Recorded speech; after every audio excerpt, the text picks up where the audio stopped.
twese dufite igihe gito cyo kuba twarangije umuryango wa Icyo wose, kandi umwe muri mwe uzagira ikosa iryo ari ryo ryose ni umupfu.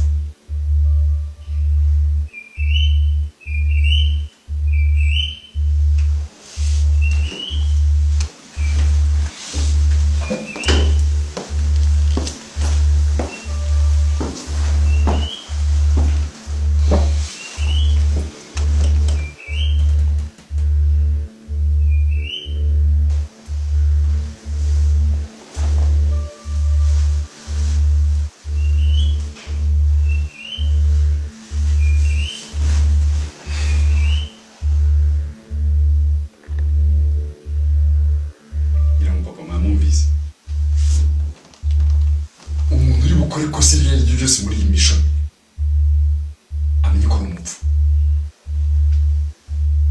Kate, ubu ni ubushinzwe aferi yose yaganze. Ikosa wakora iryo ari ryo ryose